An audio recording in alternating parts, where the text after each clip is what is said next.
Hey there, friends. Have you ever wondered what would happen if your car's timing belt suddenly snapped while you were driving? It's not a pretty picture, and it can lead to some seriously expensive repairs. In this video, we're going to dive deep into the role of the timing belt, what happens when it fails, and why you need to stay on top of replacing it. By the end, you'll know exactly why this often overlooked part is so critical to your engine's health.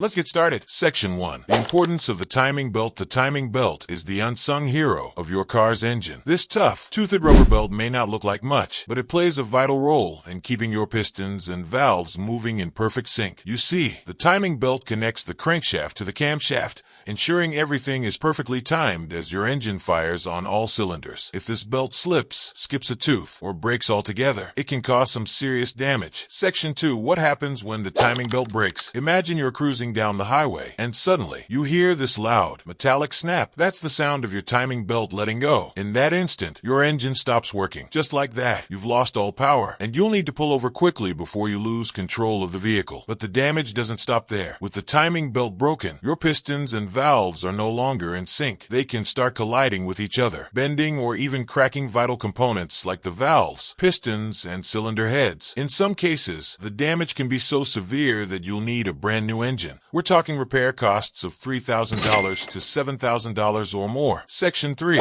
Warning signs of a failing timing belt. So, how can you spot a timing belt that's on its way out? Well, there are a few key warning signs to watch for. First, listen closely for any strange noises coming from the engine, like a high-pitched shriek or a persistent ticking sound. These could indicate the belt is starting to wear down. You might also notice some performance issues, like misfiring, loss of power, or trouble starting the engine. And if you do a visual inspection, look for cracks, fraying, or glazing on the belt itself. Oil leaks around the timing belt cover or excessive exhaust smoke are other red flags. Section 4. Maintaining your timing belt. The good news is that you can avoid this whole nightmare scenario by simply replacing your timing belt on schedule. Most automakers recommend changing it every 60,000 to 100,000 miles, or every 7 to 10 years, depending on your vehicle. Even if your car is low on miles, it's a good idea to get that timing belt swapped out. Over time, the rubber can deteriorate, no matter how little you've driven. And don't forget to replace the water pump at the same time. It's often located right near the timing belt and can be a good preventative measure. So there you have it, folks. The timing belt may be small, but it's a big deal when it comes to keeping your engine healthy and running smoothly. Don't ignore the warning signs, and make sure to replace this critical component on time. Your wallet and your mechanic will thank you. If you found this video helpful, be sure to give it a thumbs up and subscribe to the channel. And let me know in the comments, have you ever had a timing belt scare? I'd love to hear your stories. That's all for now. If you need a replacement timing belt or want to get your engine checked out, until next time, drive safe.